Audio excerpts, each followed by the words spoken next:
Well, welcome everybody back to Go Big Orange Talk. This is Nick and I'm Mr. Happy Hour. How's everybody doing? yes. I hope everybody's having a great week.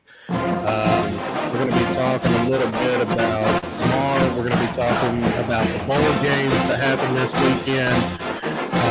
And of course, Go Big Orange, baby.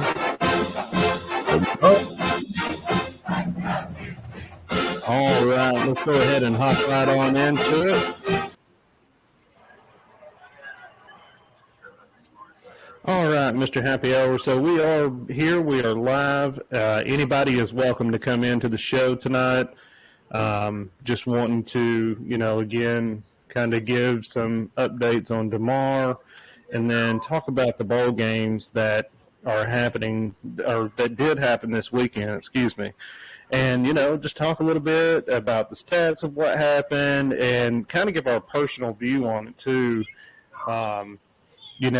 Last night was a horrible, horrible scene. I don't know who all was watching it live, but it was definitely something totally different than I'd ever seen in my entire life. And I've been watching football for 20 plus years now, and just to see like somebody go into cardiac arrest on the field is pretty traumatizing because they showed it like, I don't know, 3 times, and it was hard to watch. It was hard to listen to everybody talk about it and, repeatedly going over and over again. And just, there was nothing that they really could say.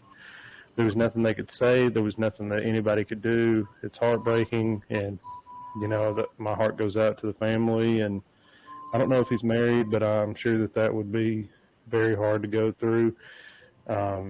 Definitely at that time. They do have Damar's friend out there kind of helping out with CNN, trying to, get a few things together. They got Damar at 24 years old. He's right now still in critical condition. The cardiac arrest mid-game on Monday night. So the NFL has determined that they will probably not even play this game this week. Which is probably for the best. And just got an update that all 32 NFL teams changed their Twitter profile picture to pray for Damar. And I think that's pretty awesome. I think so. Yeah, Mr. Happy Hour, I didn't mean to take up that much time, but I just really No, you're good. Continue. Just felt really, it's really heartfelt. I played the game for 11, 12 years, and then to see that happen is just something totally out of the norm. And I had people that I know that are 50 years old never saw anything like that, especially on live TV. And they did actually quit repeating it, thank goodness, because there was a bunch of videos out for it, and I don't think it's something that should be played over and over and over again. Not saying that I'm like Snowflake or anything, but, just for him, the weak moments and things like that is you just don't want to play that over and over. But, Absolutely. Just kind of wanted to get those jits out a little bit, jitters about it, and didn't really know what to say. What can he say except for pray for the family, pray for the team and his friends and himself is, it's a big thing. Definitely. Wouldn't you, do you have anything to top with that? When it comes to the injury, it's just crazy how when you go back and you look at it, it didn't seem like that bad of a hit. Made you wonder if there was some other injury that kind of helped to inflate that in that time, in that moment, or what? It would have had to have been the perfect spot to just when you go back and you look at it, almost the neck injury I could probably see with the jarring, but maybe the head too. But it just did not look like that hard of a hit. But It does seem like he, if I'm not mistaken, he went off of a block of a previous player, and then he goes to tackle T. Higgins. So I don't know other than that. Like it's one of those you don't really want to talk about too much when it comes to that, just due to the sensitivity of the man himself, the teammates, family, friends. So it's crazy. For me, it's just crazy how it happened. Like 1 minute you see the tackle, he goes to get up, like everything's okay, and then he just goes down. Like it's a scary thought. But it was a direct hit on the chest. So yeah, I think that something was wrong with him and he didn't know it, because I don't think it was the hit itself. I think he really had something. I think he really had something wrong with him and he didn't know. Makes you, I mean, agree, but at the same time, it's like makes you wonder when could it have happened? Like at what hit?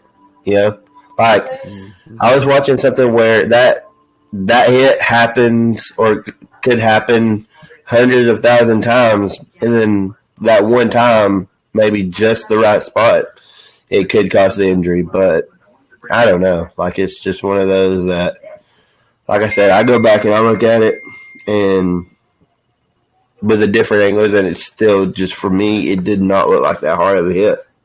Yeah, no, it really didn't. It really didn't. I mean, I don't know. I don't want to keep repeating myself, but definitely my prayers go out to everybody, the family, the football team. I mean, heck, even the Bengals. I mean, because, nobody likes to see that ever. But just for everybody, and, specifically for Damar, his parents. I believe he has a wife, but I'm not 100%. But, for everybody in that family, our prayers are out to you. And we hope that, he has a complete recovery. And let's get on to something a little bit more, positive here. Happy. Let's, that's what we come in for. That's what we're doing today. By the way, guys, I'm just say that, I'm sending prayers up. I hope I hope everything works out for the man. He was receiving CPR and I think attached to a defibrillator for about 9 minutes, and 12 minutes is the cutoff. Like anything around 12 minutes, you're probably done.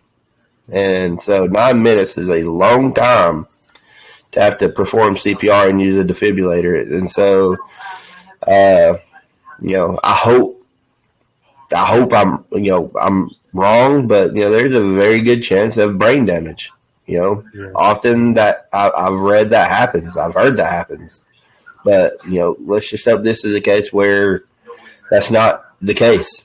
So I hope nothing but the best for the man, and I hope for his family and his sake that this is something that he can come back from stronger than he went in and continue his life the way that he was. Because 24 years old, while you're living your dream, and then all of a sudden it's over. That would have to be rough. I would not want to live that down and just know what could have been. Maybe a Hall of Fame career. You don't know. So I'm praying, and let's just hope for that everything works out for the man. Absolutely. To bring up a lighter note, I did get married on the New Year's Eve. Everybody got married. It's bling compared to mine, but mine has so much memory. I even have the A logo. So. Oh yeah. But I think, I'm trying to talk him into putting his wedding, because he filmed it. It's on YouTube. I'm trying to get him to put it in online for where all y'all can see it and just watch him sing Rocky Top. Priceless. You've got to. You've got to. Yeah. The A's in there. There you go. The A. Yeah, that's nice. I like that. I'm proud of it.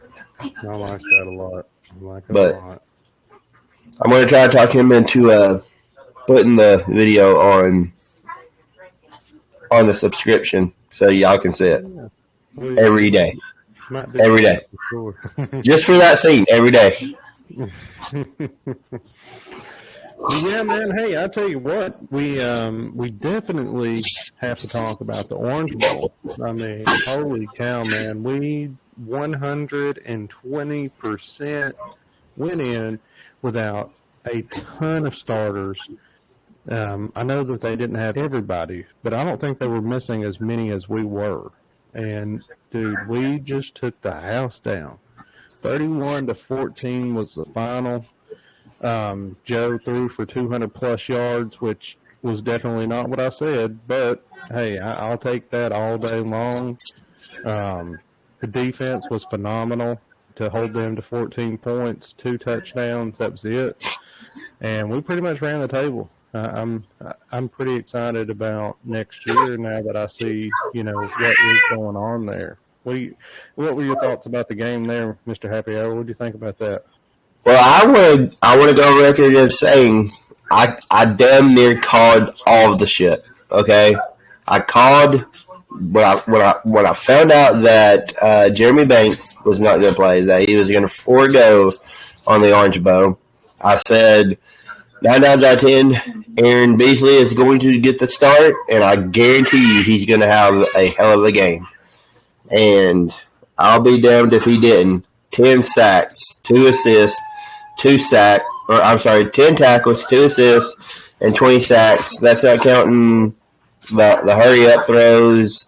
I think he deflected a pass, and he just went off. And then I predicted about my main prediction was Joe Milton. What was he going to do? How was he going to respond against a pretty good team? They maybe aren't great like they have been. I get that they had one real key starter in Miles Murphy, who is going to be probably a top 5, top 10 for sure pick in the draft, more than likely. And so they didn't have him. They had the majority of their starters, honestly. And we only really did not have Hooker, which we all know why. Jalen Hyatt, we all know why. Cedric Tillman, we all know why. So, I mean, outside of those guys, we had the majority of our starters. I mean, everybody bought in, said that they were going to play because they were going to go one last ride, who was either declared for the draft or wasn't planning on coming back to Tennessee. And so everybody bought in. That's one thing that I was excited about outside of Jalen Hyde and Cedric Tillman. Like I said, we can go about that and reiterate it more and over again. But Jalen Hyde really felt like he probably should have been back, but I get it. Make your bread. So I'm living on both sides of the fence on that one. Cedric Tillman, I don't blame him one bit. You already risk probably being a top 10, top 15 pick in last year's draft. And then you buy in, you come back, try to have an even bigger season and try to help your brothers win a national championship, and then you get injured. Everything gets derailed. So he sacrificed his draft stock, and it went down. So he hasn't been 100%. So I don't blame him for foregoing the bowl. I think he kind of earned that one. And then Hooker still there. According to some media, he was on, what is that app? He was he was present in every meeting when it came to thinking up the scheme and helping with the coordinators, the coaches, helping Joe Milton. He was there. He was on video camera or video chat the entire time. He was part of everything, all the way up to the trip to Miami. So he shows what a leader is. He literally just should have been the Heisman. We're not going to beat that dead horse anymore. He is the Heisman in my eyes. Caleb did not. I don't think they won their bowl game, if I'm not mistaken. He had a great game, but the end result, the one that matters, he just didn't get it done. You know, it is a team effort, but it doesn't matter. Nobody is actually. USC did lose 46-45 against Tulane. So, and you know, the fan in me did go online and say, "Oh, Mr. Heisman," like making a joke about it. He can't even beat Tulane. So, I mean, I did make some jokes and crack at it. Was Tulane even ranked? Yeah, they're number 14. They were 12-2, and that game put USC at 11-3.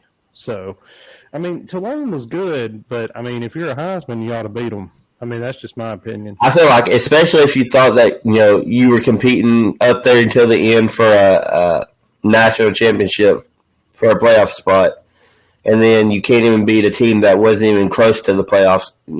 Like. What in the hell? So, but going back, getting back to the real story of it, I predicted that Joe Milton would have a really good game. I was 100 passing yards off. 9-ish, I think. I said 350. He had 251, if I'm not mistaken. I said 3 passing touchdowns and 1 rushing touchdown. I was short on the rushing touchdown. And I didn't really give a passing percentage completion, but I was thinking around the 70s.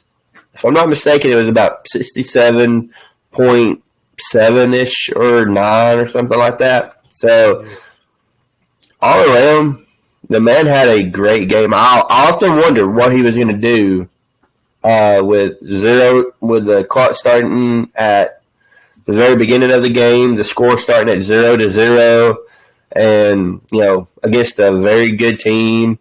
And what was he going to be able to do? He showed that he can be the guy.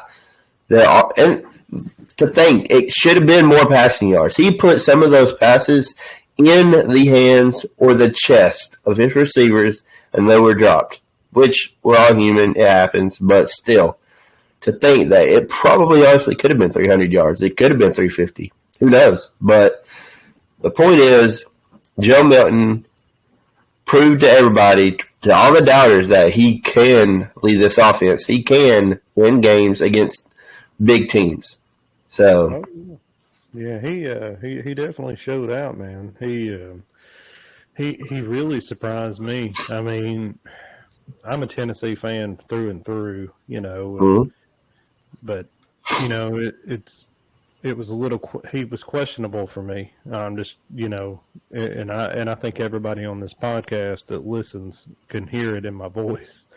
I mean, whenever I talk about him, anything that kind of goes through is just like, I hope so. You know what I mean? And he can just get better. Like, he has the entire offseason to get better and really get all the reps during spring practice.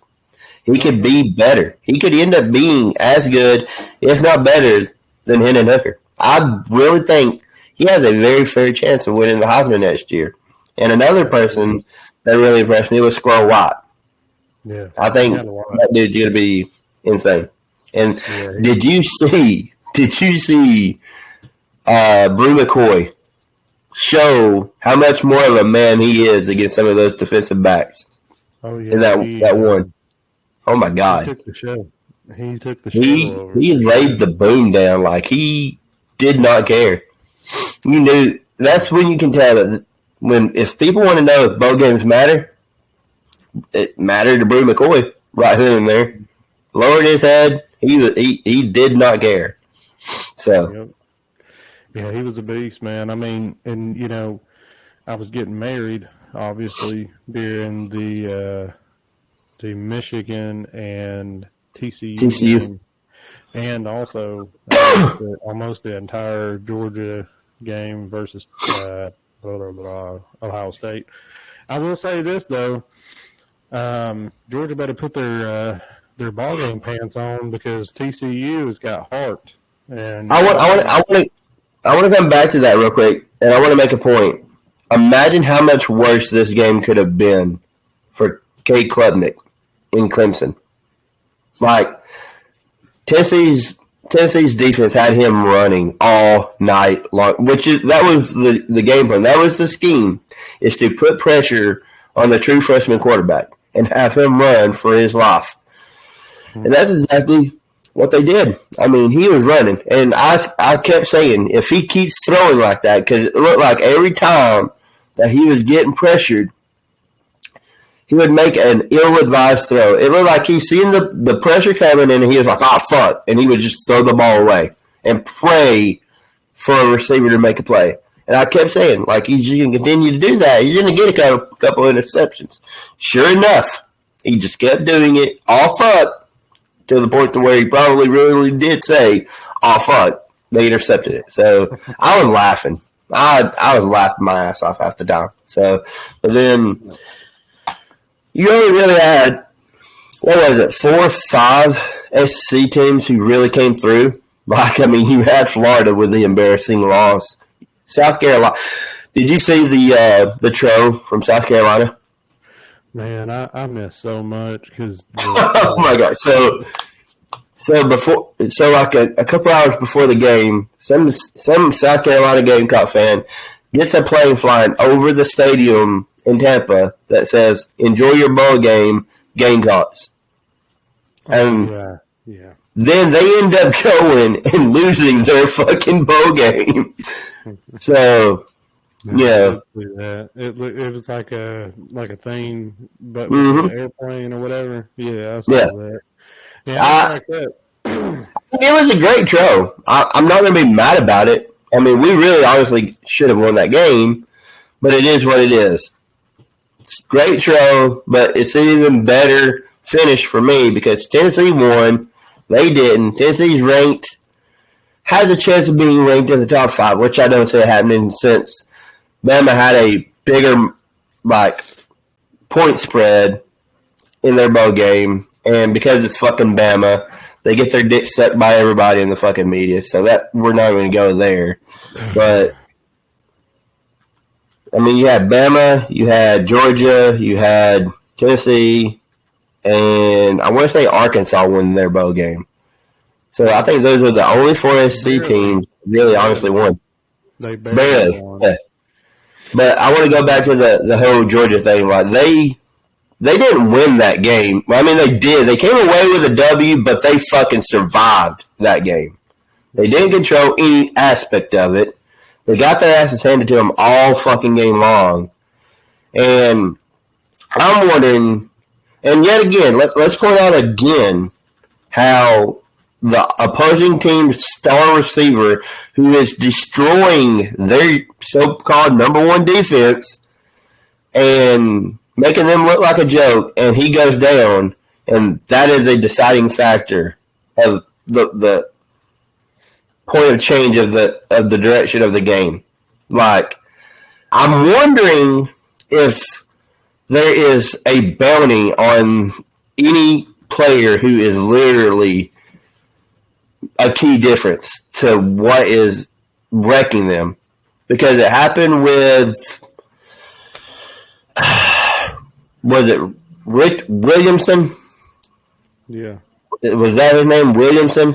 Last year's SEC championship, I think. And then all of a sudden, Marvin Harrison Jr. is having a fucking amazing game, and then all of a sudden he gets hit.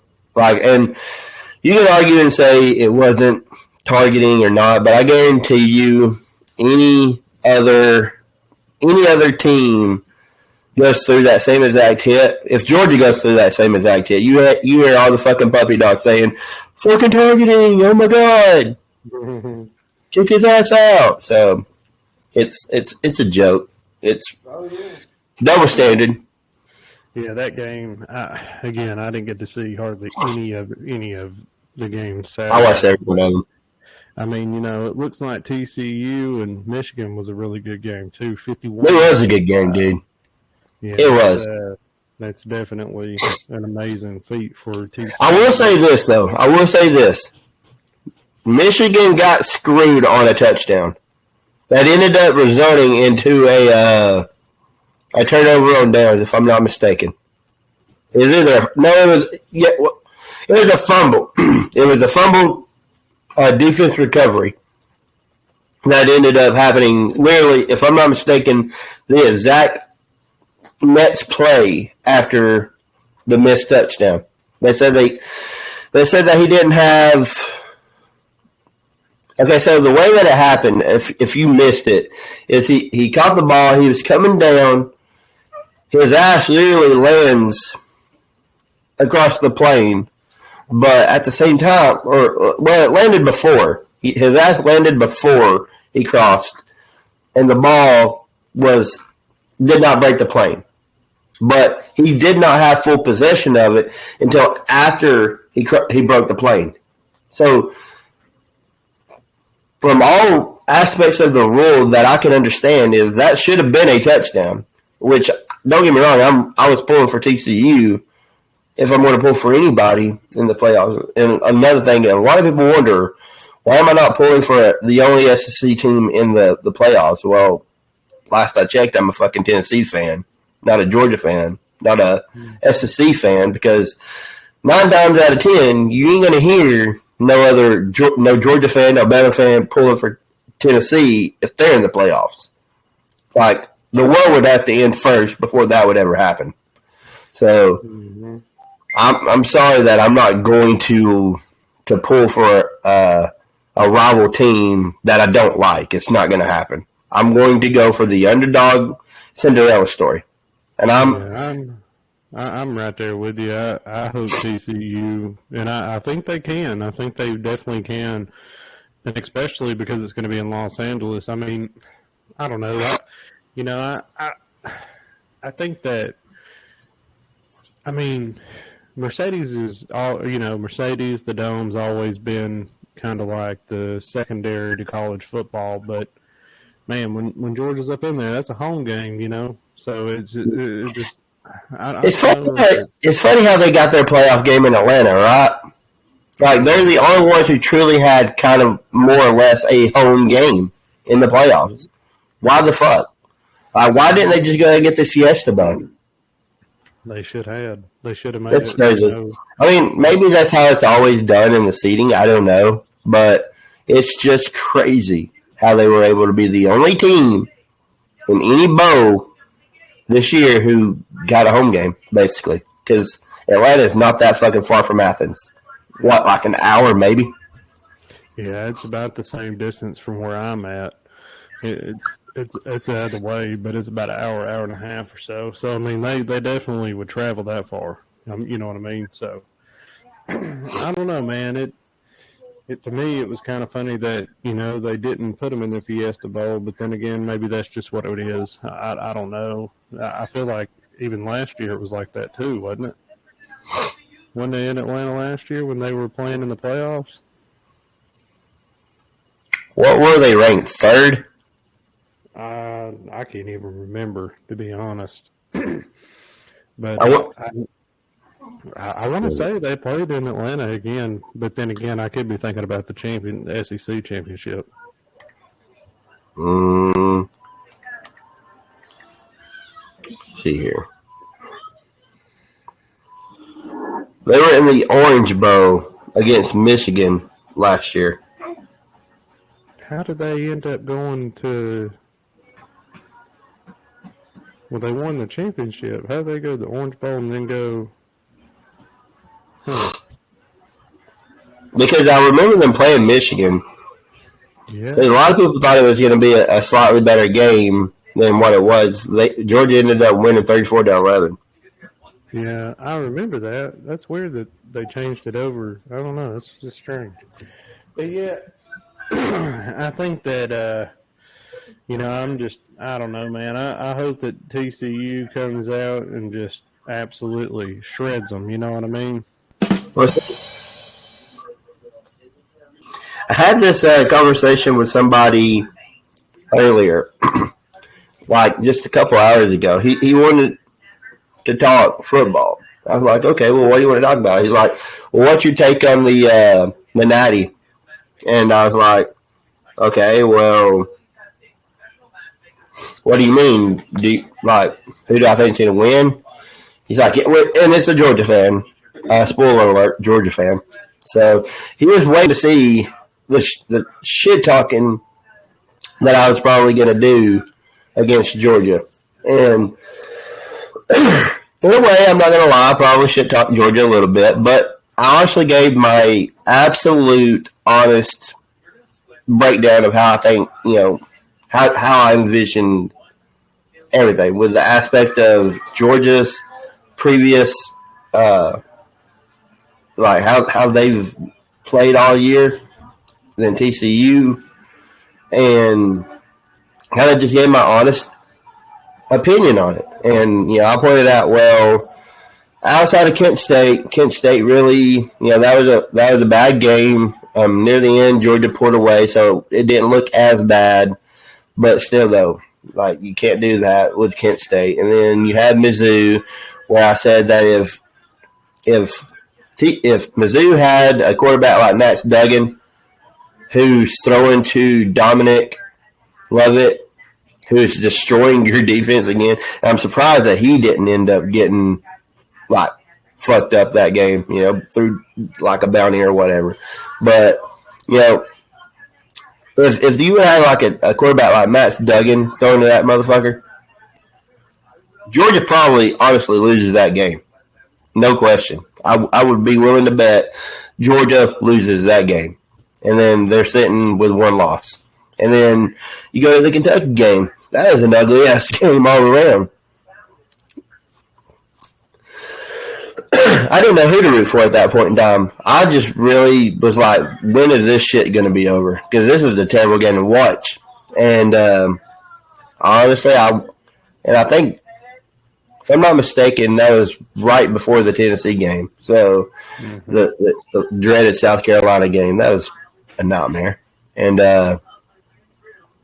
then you have the Ohio State game, who just, again, showed just how human Georgia can be. So when you hear people say, well, Georgia is unbeatable, no, the fuck they're not. They honestly Ohio State. Ohio State was honestly probably a better team. But I did say, on paper, Georgia's probably a better team. But if they show up like they did against Missouri, Ohio State, Kent State, Kentucky, against a team like TCU, and I've been wrong about TCU all season. I was not a fan of TCU. I thought that they were going to get dismantled by the first team that they played if they ended up making it to the playoffs. But they ended up beating Michigan, who was not a terrible team this year.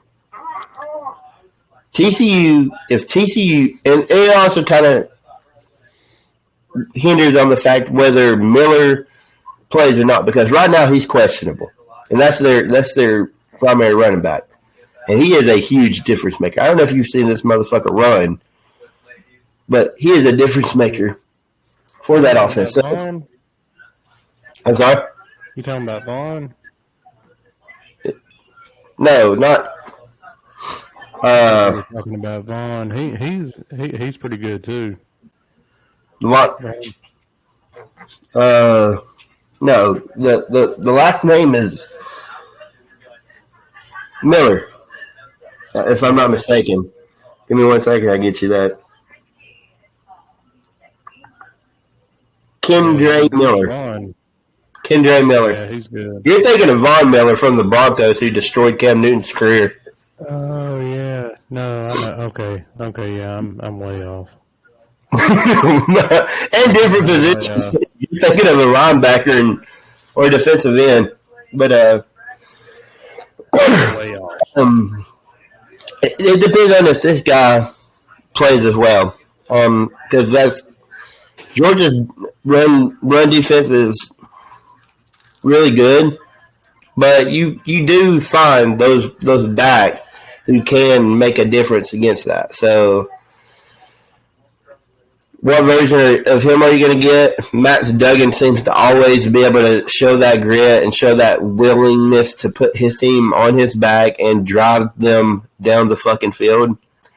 I think it all comes down to what kind of player you getting out of Max Duggan and Miller that game, and then can the defense hold on just enough? Because you also got Washington, who's been cleared to play, who is going to play in the national championship for Georgia. So I think TCU can win. I'm putting my money on TCU. Oh yeah. My prediction is 38-21 TCU. It's 38-21. I don't know. I'd like to think Max Duggan is better than C.J. Stroud. Because honestly, C.J. Stroud had a hell of a game. He played his ass off. Destroyed that Georgia defense. So, and I didn't even think he really should have been even where he was in the Heisman race. So,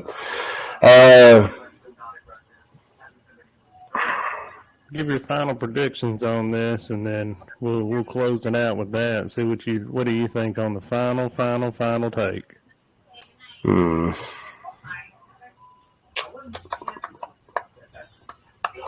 know what? TCU has been falling behind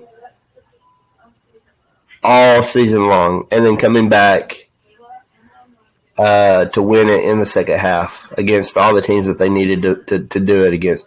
They came up short in their conference championship, and I said when they were leading Michigan all game long that it would be fucked up if they ended up switching it and leading at the beginning and then losing it in the second half, which they didn't. They actually literally controlled that entire game from start to finish. So Georgia is a better team than Michigan, I think. Clearly, I mean, you could argue and say clearly they are because they're playing for the Natty.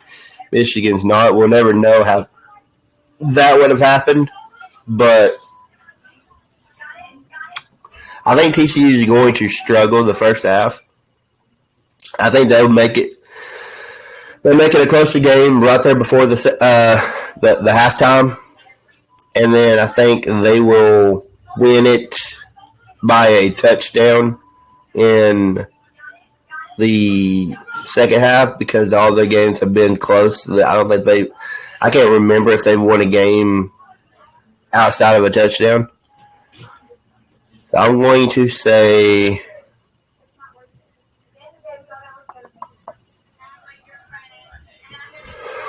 31. I'm going to say 28-25. I think Max Duggan will throw for 300-something yards. I think he will have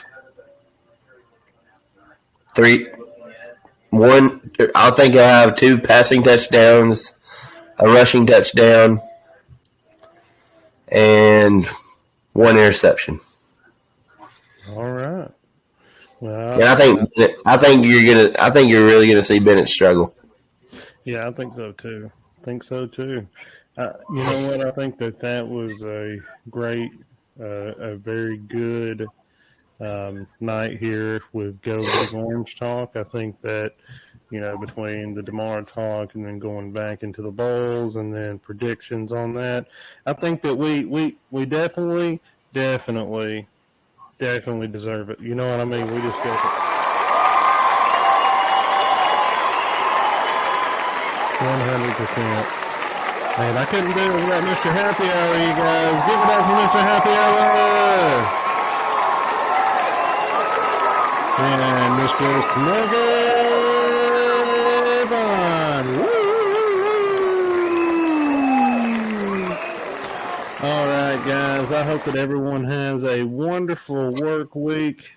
I hope that everybody is ready for the weekend to come and the game on the 9th. Again, guys, you heard it first here with Go Big Orange Talk. And if you have any questions or if you want to add to what we said, definitely do that. And Mr. Happy Hour, go ahead and close us out with what you got there, bud. If y'all would, please like, share, and subscribe. It will help us out a ton. We are for the fans and by the fans. We are not fucking professionals by no means. We just enjoy what we do. We enjoy talking about sports. We enjoy shit-talking other teams. If you don't like it, sorry. You're welcome to come on here, talk shit about Tennessee. That's fine. Everybody's allowed. But I want to end with saying, fuck Georgia. I hope TCU loses or wins, and go Big Orange. That's right. Go Big Orange, guys.